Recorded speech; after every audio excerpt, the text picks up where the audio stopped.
Hello everyone, and thanks for joining today. During this talk, I will introduce the new tool for developers and not only developers, which will allow migration from the on-premise to OCI, even for those who never experienced any of the cloud, and that tool is not only for developers. Because migrating databases usually can be considered as complex and time-consuming. There is a lot of compatibility checks, not only when you upgrade the version, for example, if you are transferring from older to newer version.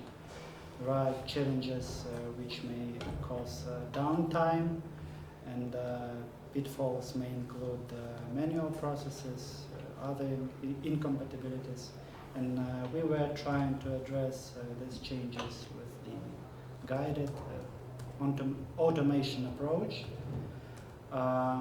So let's get started.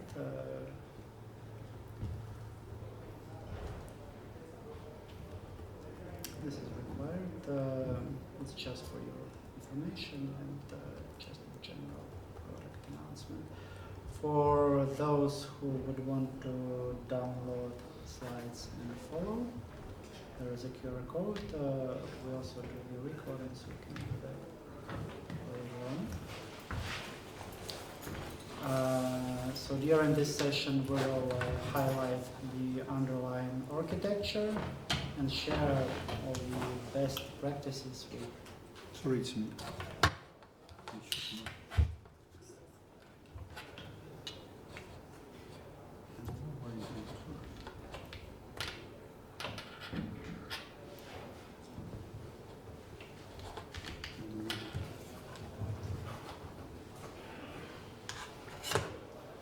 And share all the best practices. The most technical is compatibility checks, the thing that I mentioned about the version upgrade, as well as moving to the cloud. So let's start with the key benefits.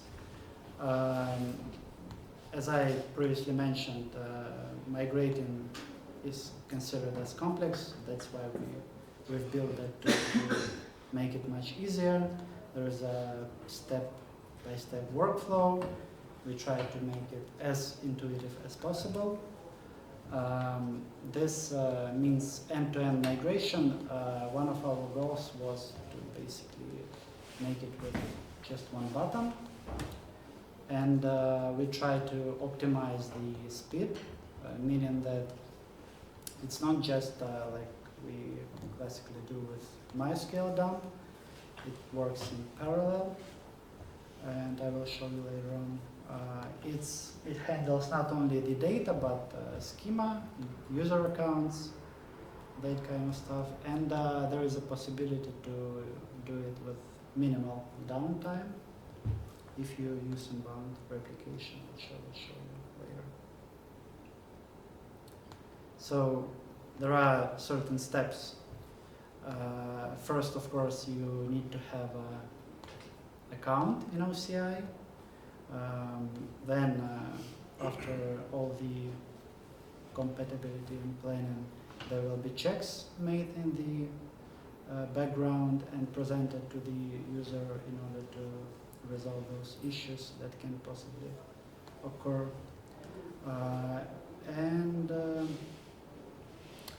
Let's start with the foundation and why we could actually manage to deliver it. So for those who are not aware what is MySQL shell, that's advanced command line tool and the scripting environment for MySQL. It has a multi-language support. It supports not only SQL but also Python and JavaScript. It has admin API, which we actually use to set inbound replication. One of the most significant things that we use in the migration are utilities, dump and load, which actually do that in parallel. There is an upgrade checker, in case if your version is the one which is not supported in the OCI. MySQL shell itself has plugins, and Migration Assistant is actually one of the plugins. It's written in Python, and one of the plugins which helped us to deliver the tool in the least amount of time was GUI plugin. That's a web-based interface for visual database management, and actually that's how it looks.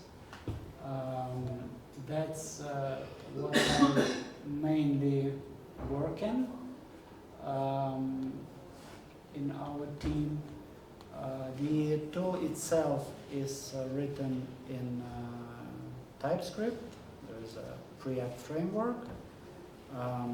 Backend for the graphical user interface extension is written in Python, and communication is going through WebSockets through the protocols similar to JSON RPC.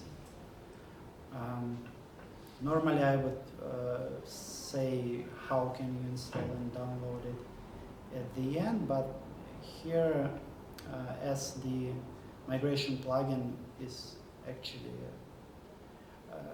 the plugin that can also work in Visual Studio Code, and we released that less than a week ago. I believe it's worth to mention here. For those who are not using VS Code for any reason, from the version 8.0.45 and onwards, we also have it integrated in the MySQL Workbench, which is very popular tool from MySQL community software, and that green tiles on the connection actually opens the Migration Assistant. And before even showing it to you, let me just very, very quickly explain what is MySQL HeatWave, because that's the target where do we actually migrate. MySQL Community Edition is like our good old online transaction processing, but HeatWave as an in-memory query accelerator allows things like online analytical processing as well as automatic machine learning, where right in your database you can have you can train models like classification, regression, recommended system, anomaly detection. Lakehouse allows to upload unstructured data, and it will not, almost not waste any space in your database. And GenAI. As for GenAI, there will be a talk today or tomorrow. And I actually forgot to mention one very important plugin is the MySQL REST service, and we also have talks during that conference days. MySQL shell utilities that were mostly used when we implemented it is a dump instance. It actually allows to get a portable, to make your database portable, and we do the export and we upload the dump object storage with parallel threads. Depends on the how many or what's your actual processor, and it's done as streaming, and it's not done in a way like MySQL dump. It supports it tries to do the dump using chunks. It analyzes the number of tables, and later, if we will have time, there is an advanced section which I didn't mention in the agenda. It depends again on what time do we have, but the main benefit here that we will not wait for the whole dump to be completed. Whenever there is at least one chunk uploaded to the object storage, we can immediately start to load this dump into the provisioned database system in the cloud. Dump instance also allows to do a dry run, which will not create any dump, but instead will show the compatibility issues that are detected before you actually start to upload the dump in the cloud. Load dump, it's like vice versa. It will upload your data, your tables, events, routines, user accounts into the cloud. And check for server upgrade will show any issues that you may encounter if you try to upgrade the version of the server. Currently, we don't allow the flexibility in a way that if you have MySQL 5.6, 5.7 or 8 LTS, we will provision that server as MySQL 8 in the OCI. For 8.4, it will be 8.4, and for any innovation releases, 9.x, it will be corresponding version in the OCI. That's just a quick glance to user interface. So whenever a tool is opened, we immediately prompt for a database password. It's not stored anywhere as a plain text, so you're safe in that regards. As for the steps and the form, we will look a little bit more closely when we will get to corresponding slide. However, the diagram that you see, it will start showing the data whenever corresponding resources in OCI will be provisioned. As I mentioned, in order to migrate to the cloud, first you need a cloud account. For those who doesn't have it yet, there is a sign up button, and there is a free trial with $300 if you're in the US, and similar amount in euros, I guess. And for those who already have an account, there's sign in. However, when you do that and you don't yet have any of the API keys locally, which will be provisioned for you, there is some delay for a few minutes because all the propagation for permissions in the OCI may take a little while. Again, like the tool was built for those who may never experienced any cloud, and for that matter, we create so-called compartments in the OCI and name them in a way that would be called MySQL. Also, there are lots of resources which user may never be even able to create by themselves, like routing, security rules, VCN, that's virtual cloud network. We also limit the connections to the user IP address by default. However, client may specify IP address or subnet of the network he's currently in.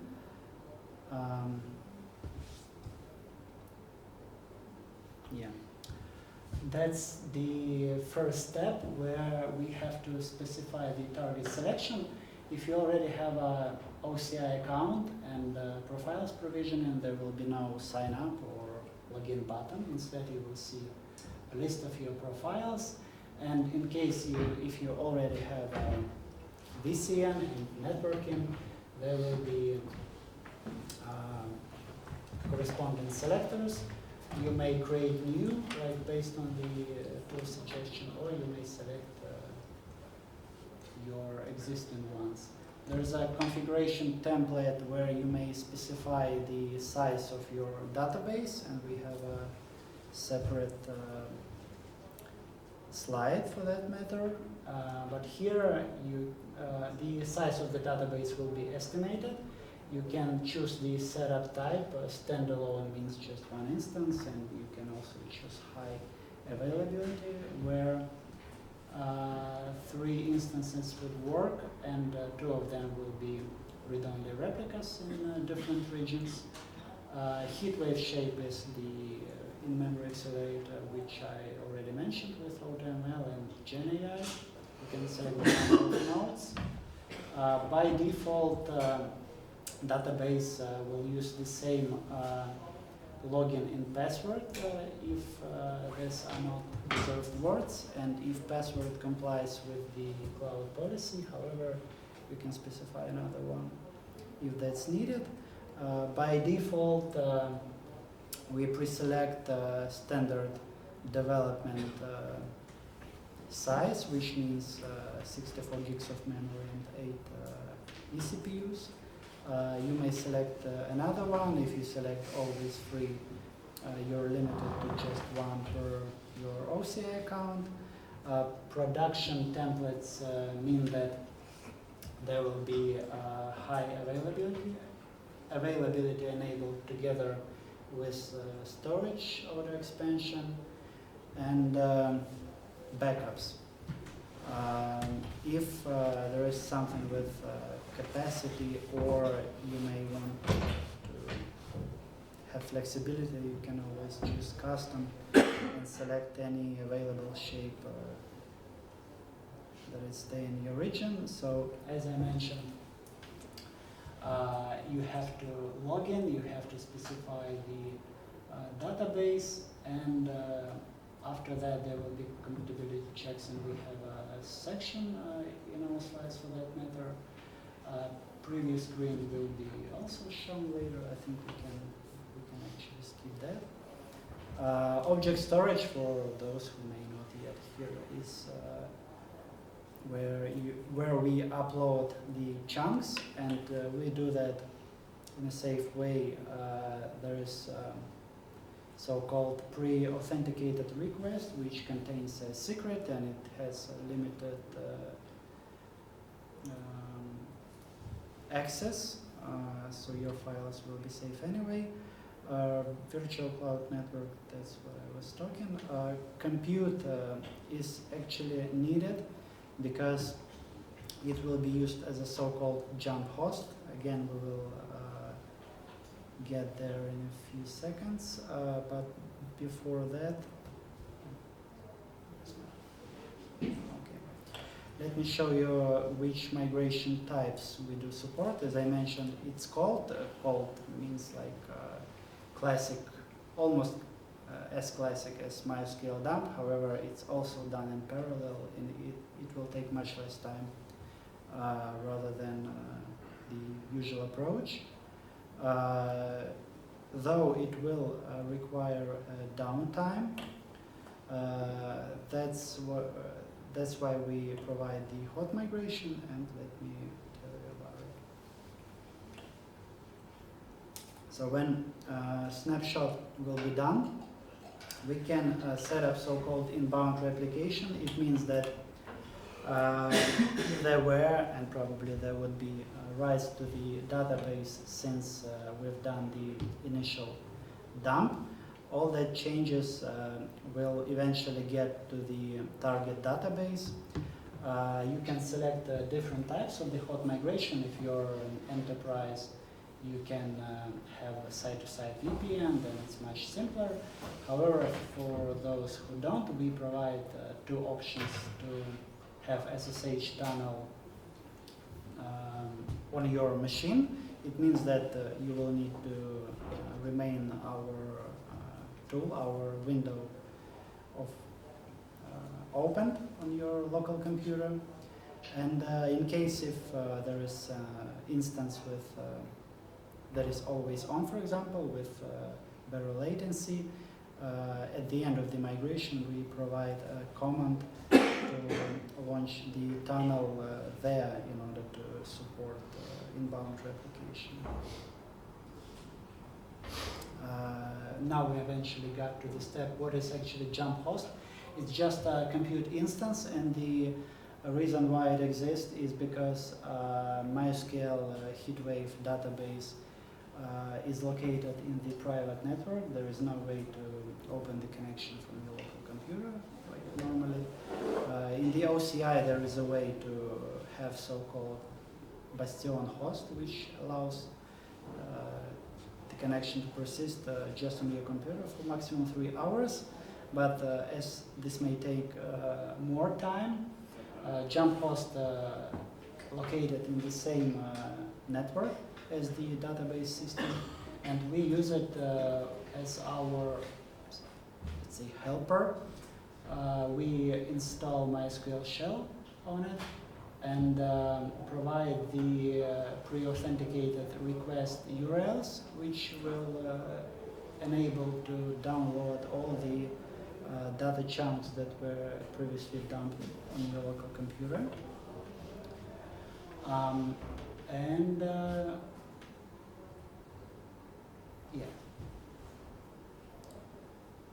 Compatibility checks. First, let me explain the main difference between on-premise and the cloud. Because, for example, in the cloud, there is no such thing as my.cnf configuration. You have to set up everything in the OCI console. There are no such things as table spaces. Encryption is also can be managed in the cloud. There is no direct file system access. There is no such thing as shutdown privileges. And in order for replication to work, for example, you need to have primary keys.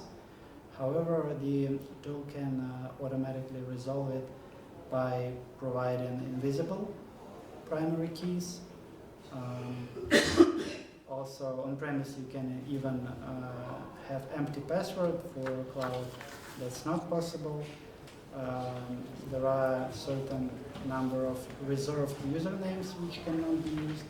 But again, this is all that tool will allow you to resolve automatically. That's how it's gonna look if there are any of the compatibility issues detected. There's a way to select what exactly should happen, whether it should be resolved automatically. There is always a way to ignore if you want to just stop and resolve on your own. That's the preview migration plan. Whenever you selected the target, whenever you chose the size and resolved all the compatibility issues, you can see what actual resources will be created in the cloud. Whenever import happens, you can see the logs fetched from jump host for that matter. And when you're ready, you can see the IP address of the database system provided. You can see the command to run the reversed SSH in order to set up and bound replication, whether from your computer if you want to leave it turned on or from any other, and the command to connect to your database with the chosen password right from the jump host. I also leave in the link to the actual live demo recorded by Oracle if you want to see how it looks in real life. We don't have much time,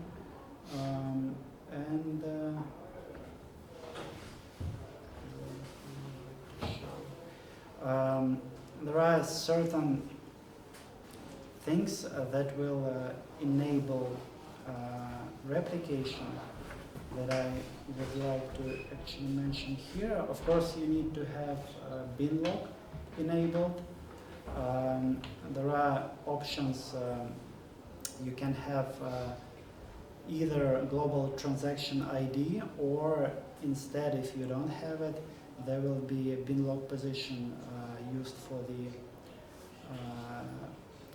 the thing in order to catch up with the database writes that happened after you created a dump, so that we warn the user if binlog is less than 30 minutes. we interrupt, and we warn if it's less than 24 hours, but it of course depends on the size of your database. So it means if dump and load can take more than 24 hours, of course you have to extend it.